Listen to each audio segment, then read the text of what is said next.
Hello everyone, welcome to another live stream from the Faculty of Computing, Engineering and Media. Today's live stream is going to be about postgraduate international film production. My name is May and I'll be hosting today's live stream, and I'm part of the student recruitment team here at Montfort University. I'll be joined by Rachel Carter, our senior lecturer in film production, and also one of our current students, Philip, as well. So if you have any questions for them, please put them in the comment section and let us know that you're watching and any questions that you might have for them, and we'll be happy to answer those towards the end of the live stream. So I'm going to introduce my guest today. So Rachel Carter. Hi, May. Hello, Rachel. Hi. Would you like to introduce yourself to our viewers? Hi, everyone. My name's Rachel Carter. As May said, I'm a senior lecturer in film production here at Montfort University.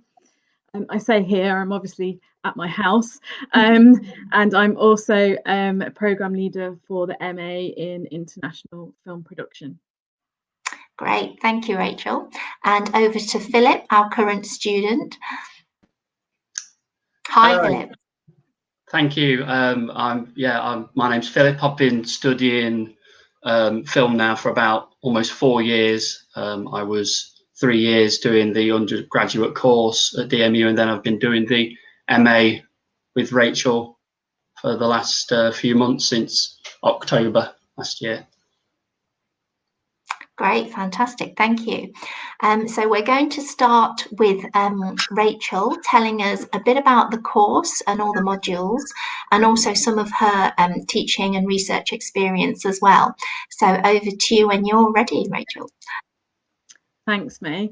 So as May said, I'm going to start by just talking through a little bit about the course and the background to the course. Then I'll say a little bit more about my areas of interest, and then afterwards we're going to have a great discussion with Bill and hopefully hear something about his experiences as well.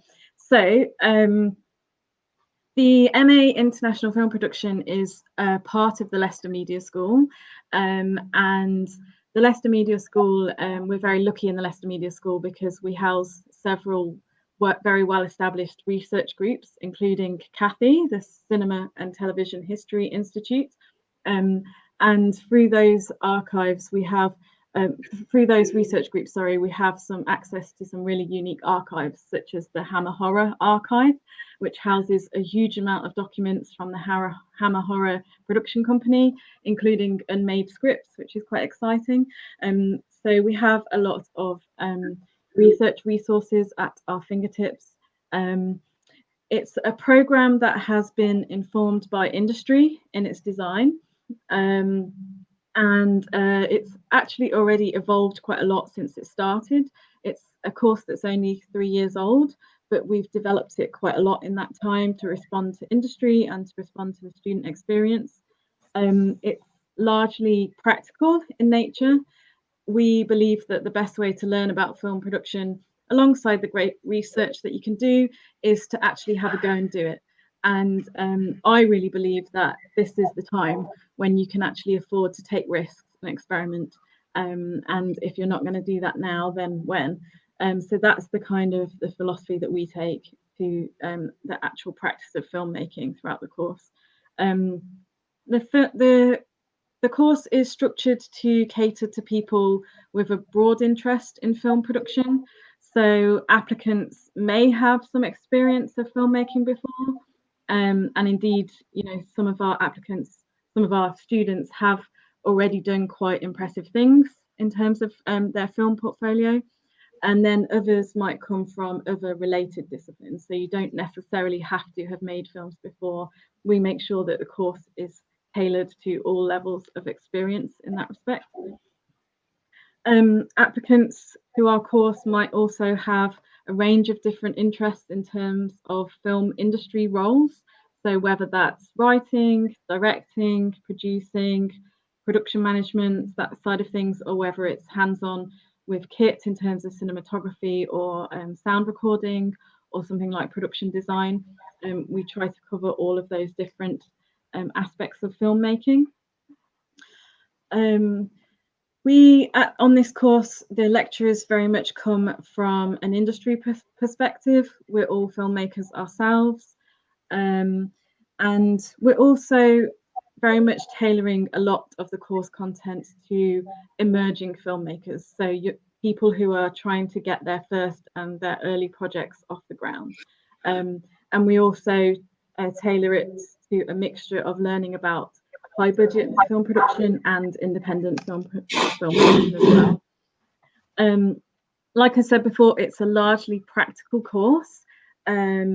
But of course, you will be studying filmmaking within a HE setting.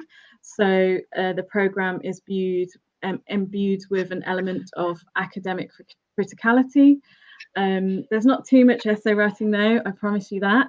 The writing that you would undertake on the course is much more in the arena of reflective practice. So reflecting on experiential learning and providing a reflective defence of your practical work and your development of your production craft skills. We do also draw on some elements of film studies in terms of critical and textual analysis of films. So when considering which films or styles or genres or directors influence you as a filmmaker, and this can get quite fun when we get into analysing films in detail in relation to the different craft departments. So for example, cinematography or production design or whatever it is that you're looking at with your particular project. So I'll talk you through how the different modules work just briefly, and maybe we can get into some more details later with the questions. So in semester one, like I said before, we're trying to cater to a broad range of interest areas and also experience levels. So we kick off the course with a skills boot camp, which is run by our technical demonstrator, Lyle Jackson, and that's to give everyone the opportunity to bring themselves up to a certain level in terms of skills in basic camera operation, sound recording, editing. And then once we get into the term, there are 4 modules in the first semester. There is a screenwriting module, which is run by Chris Walker, who was head of Central TV's script unit, and he was an exec at Columbia TriStar Central, so he's got a lot of background experience in script development and script producing. On his module, you'll develop a short film script, and you'll very much look at the development process itself and the nitty-gritty of kind of the craft of screenwriting, really. Alongside this, and to complement this module, there's my module, which I run, which is called Production Process. And that's very much using the scripts that you have developed in Chris's module, and looking at how you would develop that as an actual live project. So in terms of working in what we call the creative triangle of the producer, writer, director, how you would develop that project, take it through its different script drafts to make it as strong as it can be, and also looking at other things that you need to do to get your project off the ground, such as pitching, raising finance, breaking down your script into an initial budget and schedule, and putting together what we call a pitch package. And within that, we're very much looking at fun things like the art of synopsis writing, logline writing, how to write a director's vision statement, character biogs, and then getting into a kind of casting and crewing plans, looking at locations and things like that. So this module is very much really wearing a producer's hat, I would say, but it is very much relevant to all emerging filmmakers who are looking to initiate their own projects, whether they're writers, directors, or producers, because they're the kind of creative development skills, pitching skills, enterprise skills that everyone needs to have when they're looking to get a project off the ground. The third module is key roles in the industry. Pretty much does what it says on the tin. It's looking at the different roles that exist within the industry and craft departments, but not just the discrete roles. It's very much focusing on what collaboration exists between the different roles. Collaboration is very much key to production of drama and filmmaking. Fourth module in the first semester is called Realization. run by Rhys Davis, who also has a strong background in writing and directing. And it's really your first opportunity on the course to have a go at actually making a film. And there's a really fun assignment on that module actually, where you, in groups, you would devise a scene take a scene from an existing film and then devise it on the basis of a different director's style or a different genre. So, for example, this year we've had an Ingmar Bergman film in the style of Fincher. We've had a scene from Vicky Cristina Barcelona in the style of Wes Anderson. So it could be you take a scene and you produce it in the style of a different director, or it could be a change of genre. So, for example, you could look at doing a Terrence Malick film as a horror film, or an Ari Aster film as a comedy, as an example. So that's quite a fun exercise. Moving into the second semester, this is where we're really focusing on making your first larger scale group filmmaking project. So very much a collaborative semester. Some of the scripts that were developed in semester one would be chosen to be made, and the students would actually pitch their scripts, and they'd also pitch for roles on their crew. And then we put you together in teams, and the semester is very much concentrated on taking those films into pre-production and production. And throughout that module, you'll also have support. It's very much a student-led module, but you will have support from tutors, from guest lecturers, and you'll have skills support in the sense of having the technical demonstrator Lyle there for you. And also I would provide training on industry standard software such as Movie Magic to look at things like scheduling and budgeting. So this is the semester where you really start to get into the different production crafts of drama filmmaking. Third semester, I say semester, I don't know why they're called semesters. It would make sense for them to be trimesters. There's 3 of them, but the third one is where you have a few different options. So the first one would be you could either develop another short film, independently led this time. We wouldn't put you into formal groups, although you can collaborate with others independently. And you can go off and make another short and do a reflective piece about that process as an experience. Or you could just concentrate on development and the craft of writing if that's what you want to do, or if you've got a slightly longer form piece or even a feature piece or something that just wouldn't be able to be produced within the parameters of this course due to its budget or its scale, then you could just concentrate on development and do a development project where you develop the script, put together a pitch package and a reflective long form commentary on that process. Or the third option would be to look at a totally different aspect of the industry, which is marketing, distribution and festivals. And you could take a film as an example and put together a festival and distribution strategy for that film, very much based on research into industry contexts for marketing and distribution, and also in terms of thinking about the target audience for that film. So that's a very quick rattle through of the whole course. I guess other key facts about the MA, obviously it is a master's degree in a year, so that is a lot to pack in. It's very intense and demanding. It's longer than a typical academic year. So it runs through the summer all the way through to the following September. There is a lot of group work. The nature of filmmaking is that it is collaborative. So that's a big part of it. Other key facts about the MA, we have a relationship with the Raindance International Film Festival in the sense that our students are invited to attend the festival. There are networking opportunities available through Raindance events and a lot of pitching practice opportunities as well. The Raindance Film Festival are very hot on the art and craft of pitching, so you can learn a lot through that. Recently, my current students actually really benefited from this relationship with Raindance because they were kind enough to extend membership to my current students of the Raindance film community online, which meant that my students had access to events, masterclasses, talks, that really supported the lockdown film projects that they were making. Other aspects of the MA are that we have a trip, a DMU global trip annually to a European International Film Festival.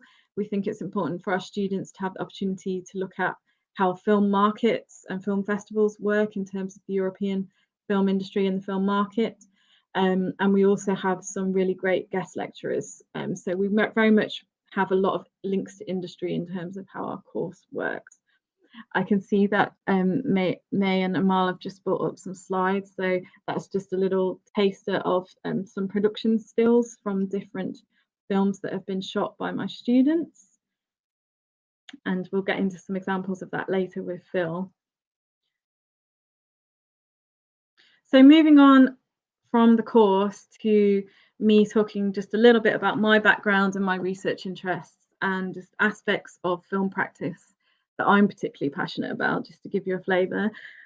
My background is producing, so I gained commissions through the UK Film Council. I've worked on shorts and features. I've also worked in production department for TV drama. Big passion and interest area of mine is script development. So I've developed those skills through training in script development, and I've worked as a script reader and assessor. I write script reports and give notes. I've worked for Creative England and iFeatures as a script assessor. So in terms of my teaching on the MA, there's a large focus for me on developing a project, so raising finance, working with script development in what we call the creative triangle, very much wearing the producer's hat, but really I'm interested in skills that any emerging filmmaker needs to get their project off the ground. So pitching skills, enterprising skills, development skills.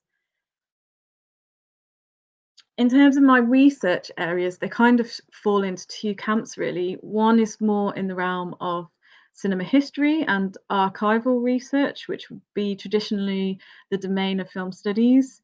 And my interest there is looking at UK cinema exhibition culture during the silent era, during World War I. In particular, women working in management and enterprising roles and programming roles running cinemas at that time. My other research area is much more in the realm of practice-based research, so tied into my producing and my script consultancy, script development background. And I'm interested in looking at the processes and mechanisms for support that exist for emerging talent that are trying to break into the film industry. So very much looking at how are emerging filmmakers supported, how do they break through before having a track record, and what kinds of films tend to be backed when they come from new writers and directors, and how can they break through. I'm going to end by just talking a little bit more about the producer role and some tips on getting into the industry. Obviously, like I said before, producing is what my background is. I think it's a role that is sometimes not fully understood. Perhaps it's not very foregrounded or immediately obvious to those outside of the industry, unlike being an actor or being a director. But the producer has overall responsibility for getting a film made, and they oversee the entire process. So the producer is often the first person to come on board a project alongside the writer, often even before the director, if the writer and the director are separate people. And it's usually way before there's any money or payment on the table for their work, certainly in the UK industry and in the independent sector. So in many respects, it's a big kind of labour of love. The development process is very much led by the producer, and it can take a heck of a long time. But in terms of overall producing skills, I would say being enterprising, having a good nose for story and for audience, because really you're trying to balance the creative and the commercial aims of a film, and trying to satisfy both of them together. You need to be a very good organizer and manager, and also be someone who has a creative inclination and can bring people together creatively. So in terms of people who would be looking to kind of enter into the film industry, there's probably two main camps of that. There would be what we'd call craft departments or below the line crew. So if you want to get into a camera department or art department, production design or sound, then the route might be a traineeship, apprenticeship, and work your way up the hierarchy from runner or assistant level. And then the other camp I would say would be the creative triangle, the kind of the above the line producer, writer, director. And these two camps of people trying to get into the industry, I think, face different challenges and have different routes in. And they're also operating within different levels of production within the industry. So, for example, if you're going to go into a craft department, you could start off on quite large scale shoots if you're lucky enough to get a traineeship or an assistant position. But if you're in the creative triangle, you're kind of trying to do everything yourself from scratch. You're trying to get your own projects off the ground and build up your portfolio. So you probably start fairly small in terms of short films and things like that. I would say for the people in the creative triangle, development is absolutely key, as is the craft and art of pitching, because you're trying to get your own projects off the ground. And when you're pitching yourself and your idea and the perception of you being able to execute those ideas. So you've got quite a big job on your hands, particularly if you don't yet have a track record. So in terms of tips, I would say start making films. Don't worry about it. Don't be anxious about it being the best film. The early films that you make may not be good films, and I think that is true for people who have gone on to be very successful in the industry, and that's okay. I would say story is king. Shiny equipment and big budgets is not king. So you need to have a really good idea and a strong story, and you can make a really strong film for a few £100. I would rather come out of a film course with a portfolio that showcases my ability to adeptly tell a story, rather than something that could be a cinematographer's showreel and doesn't really concentrate on story. So of course it's great to have big budgets and lots of equipment. Of course those things are great as experiences, but it's not the first thing to concentrate on, I would say. Be open to other roles and other methods. Get out of your comfort zone. If you come onto our course, be open to lots of different roles and trying them out first before you decide what you might want to do. Do get in touch with people and network, and don't be afraid to ask people for a coffee, to have a chat. A lot of our students have gotten a lot out of their relationships with our guest lecturers by keeping the conversation going and asking them for tips. As long as you do that politely and respectfully, and you're mindful of how you make those kinds of approaches and ask for help, then I'm very much an advocate of that. I would also bear in mind that people tend to invest in people, not just projects, not just films. People hire people that they wouldn't mind being on a film set with for 12-hour days for 6 months, in an isolated location where everything's really stressful. So it is very much about people, our industry, I would say. I would say seek work experience or an internship. They may not always be advertised, but reach out to people and ask, as long as you do it politely. And filmmaking is collaborative, and that's both wonderful and challenging. And filmmaking is also ultimately about compromise. And those are things to bear in mind as you go forwards and think about the film projects that you might want to take on and how you might go about it.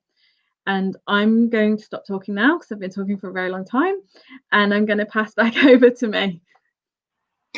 That's brilliant. Thank you, Rachel. Some really useful tips there, which I hope are going to help our viewers make their decisions. We're going to hear a little bit from Philip now, just to find out what is it like studying on the course, and can you tell us a bit about some of the challenges you've come across, what you've been up to, just from your perspective.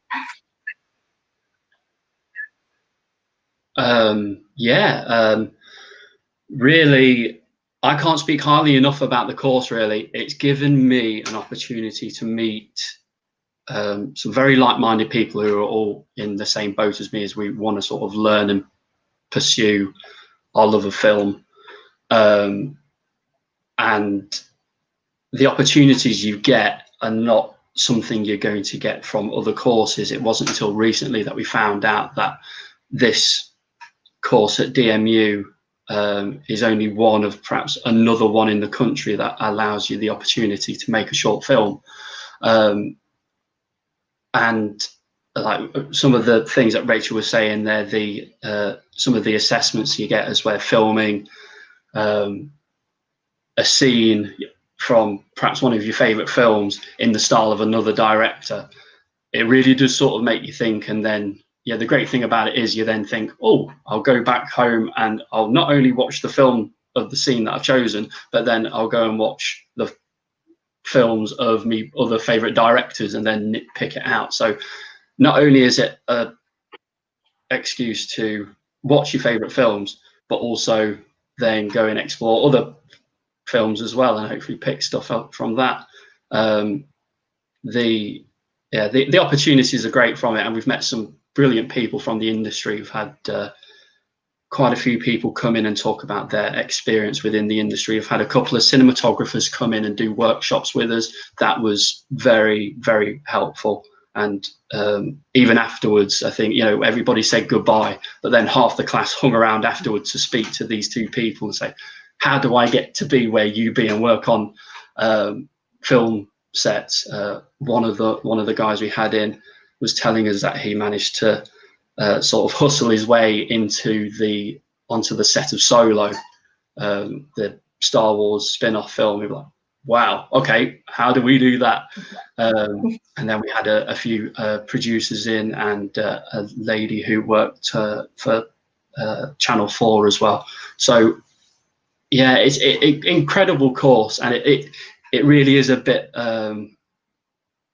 it's a bit sort of, trying to think of the word, it is a bit of a bummer that we're now in this lockdown, and really at the minute I could have a film behind me and developing a new film, if that makes sense. It's the course is great, really is. Talking of the challenges, Philip, sorry, go ahead, Rachel. No, go on. I was just going to ask Philip that obviously, given the current situation at the moment, what kind of challenges have you had to overcome? And can you tell us a bit about how you've coped with progressing with the course, in difficult circumstances? Yeah, challenges, I think, one of the things that Rachel touched on was collaboration. One of the things you have to sort of accept early on that I know from my point of view is where my script was picked to be made, you then sort of do have to step back and think, all right, it might be my script and my story, but then again, there are going to be about another dozen people who are going to be working on it, and it's going to become all of our film, and it's the director's vision of my script, if that makes sense. So even though you may not agree with sort of a shot that he might make, or the point of view you might not be taking, you sort of need to accept that it is no longer just your baby. It is everybody else's who is working on it. And then you think of all the other sort of all the other opportunities that come along with it as well. With that assessment I was just talking about, of filming a scene in the style of another director, I had a group of about 5 or 6 people, I think it was, maybe 4 or 5 people, and then a couple of us had to be in charge of sound, another one had to be in charge of cinematography, the other one the director and whatnot. And then it can almost be a battle of oh, but I wanted to be director, but I wanted to be cinematographer, this, that, and the other. So then you sort of have to find that middle ground as well. And then just learning about all the roles and responsibilities that are in the industry as well. So it is a challenge, but it's a worthy challenge if you want to make something of it. I know I was sort of keen to work on my writing in terms of script writing, and when you take sort of the first draft of my script that was going to be made and compare it with the final edition, you thought, well, there's no sort of comparison at the end of it. You think, first draft, why on earth did I write this? And then suddenly you've got this little thing as well. You've asked other people to write it, you've got a bit of feedback from it, you've pitched it to certain people and they said, what about this thing? Could you change this? What about that? That aspect's really good. Could you follow that on? And then from the single idea that you thought you had, it's turned into something completely different. But in terms of me, it was so much better. Another challenge could be also taking on that feedback and allowing that sort of change. Being open to anything, anything's possible with sort of filmmaking. It is an art form after all. Yeah. Phil, actually, Phil, I'll just tell everyone a bit about what happened with your film project. Phil wrote an excellent script and it actually got chosen to be made into a film for semester 2, and the students spent about 6 weeks in pre-production preparing to shoot their short film when we all went into lockdown, and then everything changed. So Phil, probably you're a really good case study of someone who's taken that kind of crisis and turned it into an opportunity, really. I'll take this opportunity to say I cannot thank the team I had enough, because we put a lot of effort into that. And even though we had Rachel and our other tutor Reese as executive producers to sort of step in if we needed a hand, I can't really think of a time as where Rachel and Reese had to step in and say, okay, we can help you with this. Because as soon as our first meetings where groups were chosen, it was like, right, let's start developing, let's break down the script. What did you have in terms of vision for the director and whatnot? And we put an awful lot of work into it. And it, like I say, it is a bit of a bummer that we're now in lockdown. It didn't get to be made, but I was very, very happy and surprised with the effort that we put in. It was looking to be a great week shooting. Yeah. And also, Phil, after that point when we went into lockdown, I was wondering if you would like to share your experiences of then altering your path, and instead of making that group short film in the usual way, you then went on to make a film in lockdown. What was that experience like? The lockdown film was very interesting, because at first you think, oh, I was sort of hoping to work in a group and whatnot, but then you really don't want your hard work to go to waste. So I wanted to take semester 2 to the very end and actually come up with some sort of film, even if it wasn't the one that I had envisioned. But we got given these guidelines from Rachel, and it had to support the lockdown scenario and include all these various aspects, and it had to be in the style of a particular genre. And it was a great opportunity to sort of work within the boundaries of what we have at the minute, if that makes sense. Is where everybody was only allowed to go outside for 1 hour. Well, we can't go out and shoot a film for 1 hour, so it's going to have to sort of stay indoors. What sort of film can I make indoors? And I had one idea, but then that went to pot. So then I ended up coming up with this other idea from the other criteria we were given, and you sort of took that lockdown scenario and interpreted it in a different way. So I came up with this sort of lockdown pandemic zombie type film where you don't actually see the zombies, because you wouldn't be able to do that. So I just took that sort of aspect of everybody being sort of afraid to go outside, and then what are they afraid of outside?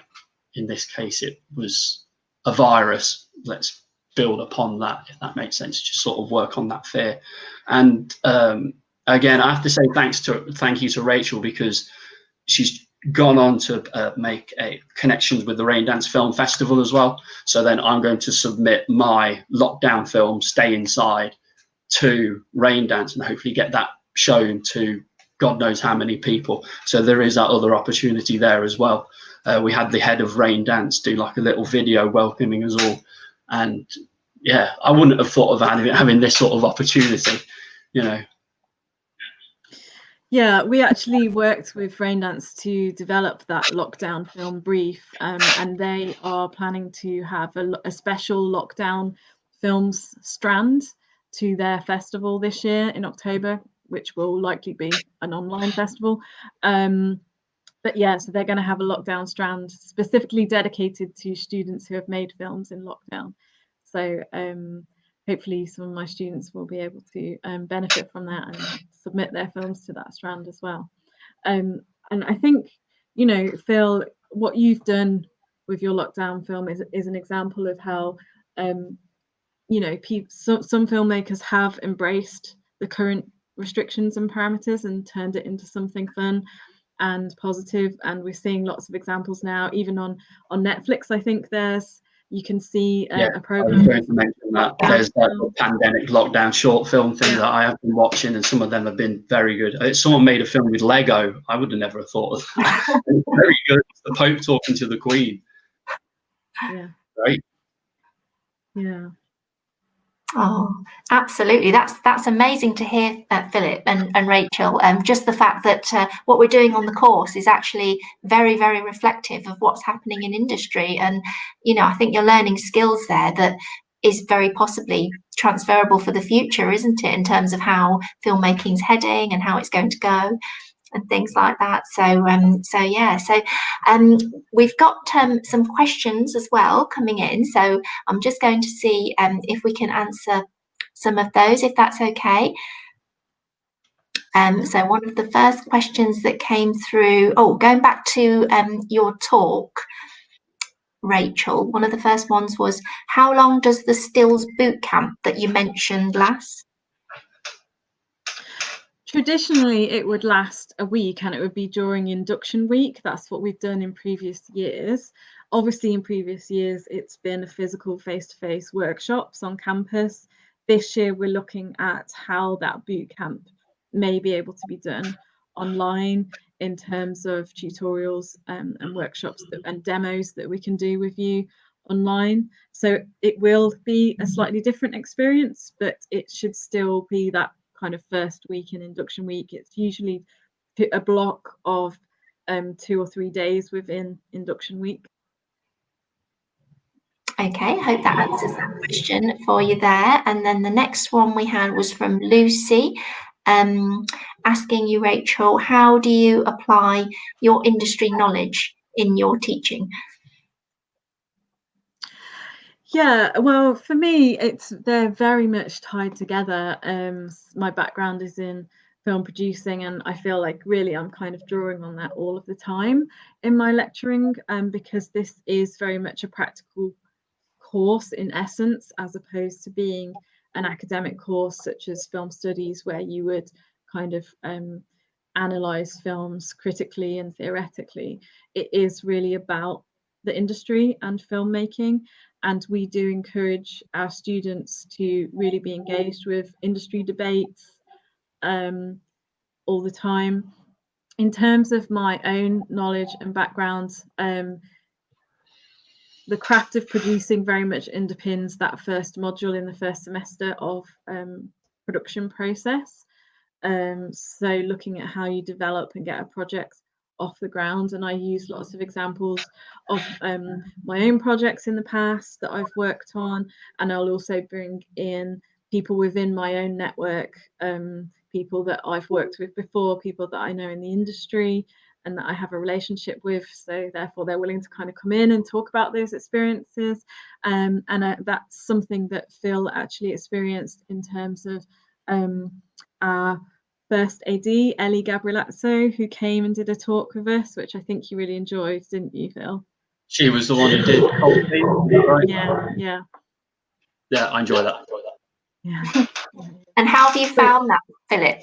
Learning from actual industry experts and professionals coming in, how's that helped? Well, next to sort of going out and doing a film yourself, it's probably the best sort of way to learn, really. We had a guy who was the producer on Caliber. It's on Netflix. Was that right, Rachel? Yes, yeah. He came in to talk about his work as a producer, and he was telling us stories of being on film sets and what it's like sort of getting that film Caliber made. And as I said previously, we had 2 cinematographers come on and talk about the work they had done and also take us through workshops. That was enormous fun.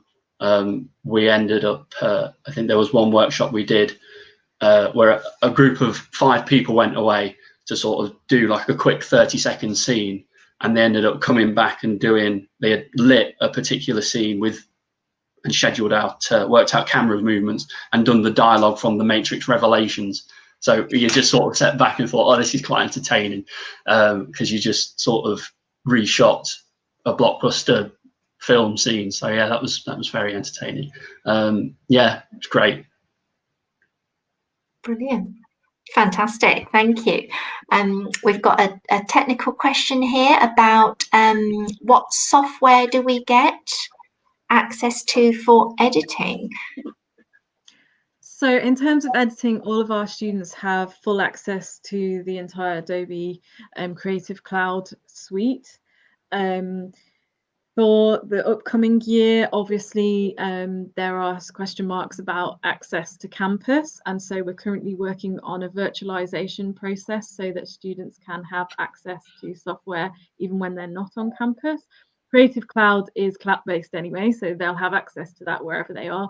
But in terms of our other software that's specialist that we have on campus, such as Movie Magic and Final Draft, hopefully students will be able to access that off-site as well. But yes, in terms of the question about editing, specifically, we look at Adobe Creative Cloud. We also have DaVinci Resolve in terms of looking at color grading as well. That's something that we also look at. I'll just put, and I just cut in here quickly, May. Said that none of the students have had any complaints about the technology that we get and the software we get that we have opportunity to. I didn't think I'd be working with sort of the Blackmagic cameras, and these are top quality stuff that is just primarily for us, nobody else. And that was a little bit of a gold mine. That's brilliant.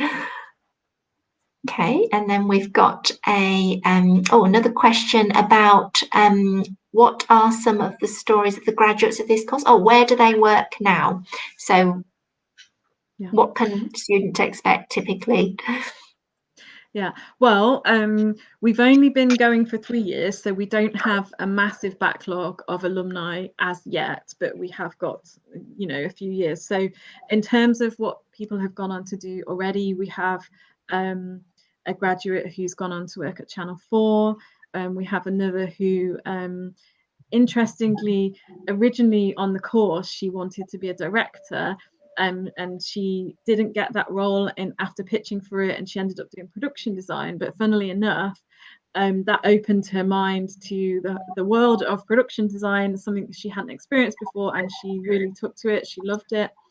And she did a great job with production design on that short film on the course, and she now is working in the industry in the art department in the field of in that arena of production design. So she's working for the BBC at the moment, but she's also worked on some feature films. Quite a few of our students have managed to gain bits of work experience on UK feature films. One of our graduates has set up his own company, which has been successful in getting startup funding through the BFI Creative Ideas Fund. So gone on to do a variety of different things, but definitely there are some success stories there in terms of specific film and TV careers. sorry, Rachel, I'll carry on from that if you don't mind. The fella you're talking about, I forget his name now, but he actually did an interview with one of our undergraduate tutors, and I listened to the interview on Blackboard. And I emailed him. We talked about some of like his work experience and what he had achieved so far, and he's currently working on his first feature film. And during the interview, he was saying that all the short films that he's been making has allowed him to talk to various people within the industry, because he's obviously sent them off to various film festivals. And he's met this one person, I can't remember his name now, but he's a fairly prominent assistant first director. And he's worked on quite a few of the new Bond films. And it just so happens that he's maintained this friendship. And now this guy has agreed to be his first director with his first feature film.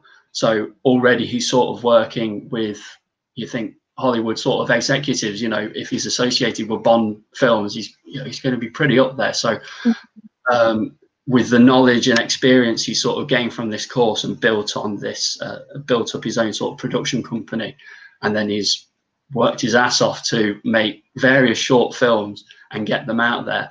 You really do manage to get those sort of industry contacts and the networking, you hear about. So as long as you work hard, the opportunities are there. That's fantastic. Yeah. Thank you. So some amazing success stories there from our course graduates. So I'm just going to talk about, just very quickly touch on, obviously, that if anybody wants any more information about the coronavirus as well and how that's affected learning. So we do have a lot of information on our website about how learning will look and how the semesters will pan out at your DMU future. So you see that the link that we've put up on screen there, and we'll put that up in comments for you to look at as well. So yes, do you have anything else to add, Rachel or Philip? Anything else you'd like to tell our students before we finish? Apart from saying, if you don't have a camera yourself, sign up for the course, and then you'll be given the opportunity to use a Blackmagic camera and be around some like-minded people. You'll manage to get some good, decent work done. You'll get at least 2 films underneath your belt, along with some other filming as well in there. I'll just say something briefly. Obviously, there'll be more information available online as we get closer to the start of the semester for the course. But just briefly, in terms of how learning and teaching delivery is planned to be rolled out throughout the course of next year in the current climate. Obviously, filmmaking, by its very nature, it has become quite challenged under these circumstances with the pandemic. At the moment, for next year, we are looking at ways in which our students can not only just make lockdown films, but actually move beyond that and start to make drama production again. And we're very much looking at the BFI Impact guidelines around that, but also taking that and working with, taking the lead from other HE institutions across the country, working with such as the NFTS and the Northern Film School and a range of other HE organisations across the country who do film production. We're working together to develop a methodology and a framework for students to be able to safely make films. It won't be the same experience. It will be a different experience, but it will be a drama filmmaking experience. And we're very happy to be able to say that we hope to be able to support that throughout the coming year. That's fantastic. Thank you very much. Well, all that remains for me to do now then is just to thank Rachel and Philip for all that information that you've given to our viewers. So I really hope that answers a lot of your questions that you have about the course.